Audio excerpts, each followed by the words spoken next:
आज हम बात करने वाले हैं ब्लॉकचेन के बारे में। तो यार बहुत ज़्यादा अंडर द टेबल करप्शन होता है और इस करप्शन के अंदर क्या होता है, ब्लैक मनी के बहुत सारे ट्रांजैक्शंस होते हैं। अब इन सारे ट्रांजैक्शंस का रिकॉर्ड कहीं ना कहीं तो किसी ना किसी डेटाबेस में स्टोर होता होगा, पर हम उस डेटाबेस को रिलायबल क्यों नहीं मानते? पहला रीज़न क्योंकि हमारे पास उस डेटाबेस की एक्सेस नहीं होती, एंड दूसरा रीज़न उस डेटाबेस का एडमिन कभी भी जाकर डेटा को चेंज कर सकता है, तो वो रिलायबल नहीं है। इसीलिए अगर हम ऐसा सिस्टम ले आएं जो डिसेंट्रलाइज हो, मतलब एक इंसान के पास उसकी अथॉरिटी नहीं हो, सबके साथ वो शेयर्ड हो, और दूसरा उसको चेंज करना या मॉडिफाई करना नियर टू इम्पॉसिबल हो जाए, तो ऐसे सिस्टम को यार हम बहुत ज़्यादा ट्रस्ट कर पाएंगे। तो ऐसा ही सिस्टम या ऐसा ही डेटाबेस ब्लॉकचेन होता है। ब्लॉकचेन यार 1990s में आया था जब इसकी रिसर्च शुरू हुई थी, बट एक्चुअली इंप्लीमेंट हुआ था 2009 में। 2009 में यार सतोशी नाकामोटो नाम के एक एनोनिमस डेवलपर ने बनाया था बिटकॉइन को ब्लॉकचेन की हेल्प से। तो तभी से जो क्रिप्टो करेंसी का बूम है वो वर्ल्ड में आया था। अब ब्लॉकचेन को आसान भाषा में समझे तो जैसे एक दुकान पर बहुत सारे रिकॉर्ड होते हैं कि कौन सा सामान आया, कौन सा सामान गया, किसके पास से आया, कहाँ गया। तो इस रिकॉर्ड्स की सारी किताब को हम लेजर या बही खाता कहते हैं। तो ब्लॉकचेन वही बही खाता है और उसका हर एक सिंगल रिकॉर्ड एक सिंगल ब्लॉक है। अब ब्लॉकचेन है ब्लॉक्स का चेन, मतलब इन रिकॉर्ड्स का चेन। अब एक सिंगल ब्लॉक की बात करें तो इस ब्लॉक के अंदर कुछ कुछ इंफॉर्मेशन या डेटा स्टोर होता है। पहली चीज जो स्टोर होती है ब्लॉक के अंदर वो होती है रेलेवेंट इन्फॉर्मेशन। जैसे बिटकॉइन के लिए स्टोर होगी ट्रांजैक्शन की इन्फॉर्मेशन कि बिटकॉइन किसके पास से आया और किसके पास जा रहा है। तो ऐसे ही अलग अलग यूज केसेस के हिसाब से अलग अलग डेटा स्टोर होता है। दूसरी चीज जो स्टोर होती है ब्लॉक के अंदर वो होता है हैश। अब हैश को हम एक यूनिक फिंगरप्रिंट की तरह समझ सकते हैं। तो जैसे हम आधार कार्ड के लिए अपने बायोमेट्रिक्स देते हैं एंड उसके बाद हमें एक आधार नंबर मिलता है, वैसे ही ब्लॉकचेन के अंदर जो भी डेटा ब्लॉक के अंदर स्टोर करा रहे हैं उसके हिसाब से एक यूनिक कोड यानी हैश जनरेट होता है। अब तीसरी इंफॉर्मेशन जो ब्लॉक में स्टोर होती है वो होता है प्रीवियस ब्लॉक का हैश। मतलब पुराने वाले जो ब्लॉक का हैश था वो अब अगले वाले ब्लॉक में भी सेव हो गया है, अब अगले वाले का उससे अगले वाले में भी सेव हो जाएगा। तो इस तरीके से ब्लॉक्स की एक चेन बन रही होती है और इस चेन के अंदर सबसे पहला ब्लॉक जो भी किसी भी प्रीवियस ब्लॉक का हैश स्टोर नहीं कर रहा उसे हम कहते हैं जेनेसिस ब्लॉक, जो सबसे पहले बनता है। तो हम एक तरह से ब्लॉक्स की हिस्ट्री ट्रैक कर पाते हैं। इसीलिए इंफॉर्मेशन को ट्रैक करना आसान हो रहा है, सारी इंफॉर्मेशन को यूनिक रखना आसान हो रहा है, उसके साथ छेड़खानी करना मुश्किल हो रहा है। इसीलिए ब्लॉकचेन इतना सिक्योर है। अब सिक्योरिटी की बहुत सारी लेयर्स इंप्लीमेंट की जाती हैं ब्लॉकचेन में। तो यार अगर ब्लॉकचेन के अंदर हम निकले किसी भी ब्लॉक का डेटा चेंज करने के लिए तो क्या होगा? पहली बात तो जैसे ही हम उसका डेटा चेंज करेंगे वैसे ही उसका हैश चेंज हो जाएगा। हैश चेंज होने का मतलब है कि उसके अगले वाले ब्लॉक में भी इररेलेवेंट इनवैलिड इंफॉर्मेशन आ गई, मतलब गलत हैश आ गया, और उससे अगले वाले में भी गलत हैश आ गया। तो इस तरीके से जहां पर भी चेन के अंदर चेंज होगा उसके आगे वाला सारा डेटा इनवैलिड हो जाएगा, गलत हो जाएगा। अब इस पर हम कह सकते हैं कि हम तो जाके जी सबका हैश चेंज कर देंगे। तो अगर आप सबका हैश चेंज करने निकलोगे तो उसके अंदर टाइम इतना ज़्यादा लग रहा होगा कि हम सोच नहीं सकते। बिटकॉइन में एक ब्लॉक का हैश चेंज करने में 10 मिनट लग जाते हैं। तो अगर 1 करोड़ ब्लॉक्स हैं तो 200 साल लग रहे होंगे हमें सारे ब्लॉक्स का हैश चेंज करने में। तो यार ये टाइम वाली चीज इंप्लीमेंट होती है प्रूफ ऑफ वर्क नाम के एक कॉन्सेप्ट से।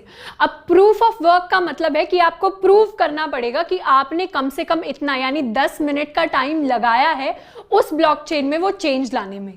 और तीसरी एक एडेड लेयर ऑफ सिक्योरिटी जो इसके अंदर आ रही होती है वो ये होती है कि नेटवर्क के अंदर जितने भी लोग हैं उन सब के पास पूरे के पूरे ब्लॉकचेन की कॉपी है। मतलब अगर आप एक कॉपी के अंदर चेंज करना चाहें तो आप नहीं कर सकते।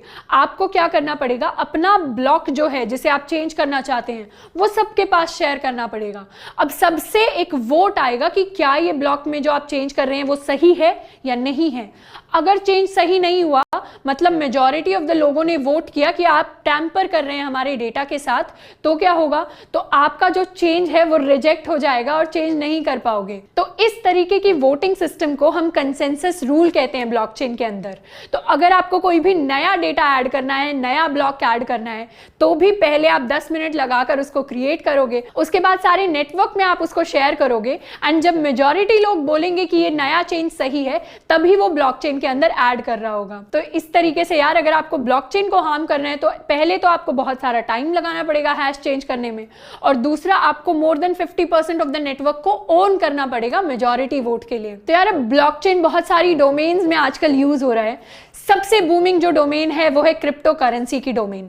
क्रिप्टो करेंसी में अगर बिटकॉइन का एग्जांपल ले तो बिटकॉइन की वैल्यू आजकल इतनी बढ़ गई है। अब बिटकॉइन ने क्या किया है, बीच के जो बैंक्स, जो मिडिलमैन होते थे, उनको एलिमिनेट कर दिया है। पहले अगर इंडिया से यूएसए मुझे पैसा भेजना होता था तो हम यहाँ से रुपये भेजते थे, बैंक के पास वो जाता था, बैंक उसको डॉलर में कन्वर्ट करके यूएस भेज देता था और अपनी कुछ बीच में फी चार्ज कर लेता था।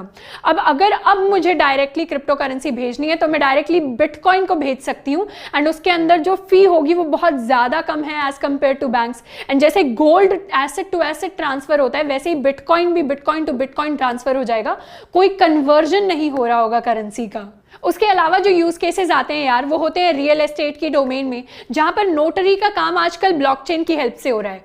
तो जो भी रियल एस्टेट के बाइंग सेलिंग के रिकॉर्ड्स हैं वो सारे ब्लॉकचेन में स्टोर हो जाते हैं और इससे हम हिस्ट्री भी ट्रैक कर सकते हैं उस पर्टिकुलर रियल एस्टेट प्रॉपर्टी की। तीसरा जो यूज केस है यार वो हॉस्पिटल मैनेजमेंट सिस्टम्स में है, जहां पेशेंट के रिकॉर्ड जो है वो स्टोर होते हैं ब्लॉकचेन के अंदर।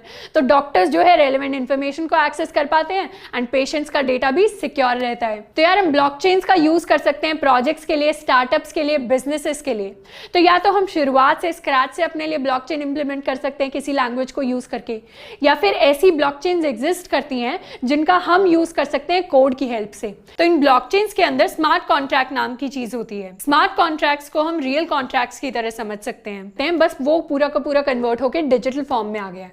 आसान भाषा में बोले तो ये कोड की तरह है जो डिफाइन करेगा कि लेन देन जो होना है डेटा का वो किस तरीके से होना है। तो ब्लॉकचेन के अंदर आप ये कोड डाल देंगे एंड उसके बाद जितना भी आपका डेटा ट्रांसफर होगा वो उस कोड के थ्रू, उस एल्गोरिथम के थ्रू होता रहेगा। तो इथेरियम नाम का एक ब्लॉकचेन है यार जो बहुत ज्यादा पॉपुलर है, जिसका हम यूज कर सकते हैं सोशल कॉन्ट्रैक्ट की हेल्प से। और इसके लिए सॉलिडिटी नाम की एक लैंग्वेज होती है जिसे हमें सीखना होता है। अब सॉलिडिटी बहुत आसान लैंग्वेज है, अगर आपने बेसिक प्रोग्रामिंग सीखी हुई है तो आपके लिए बहुत आसान है इसको सीखना। इसको सीखने के बाद आप इंप्लीमेंट कर सकते हो इथेरियम पे एंड आप अपनी खुद की एप्लीकेशंस के लिए ब्लॉकचेन का इस्तेमाल कर सकते हैं।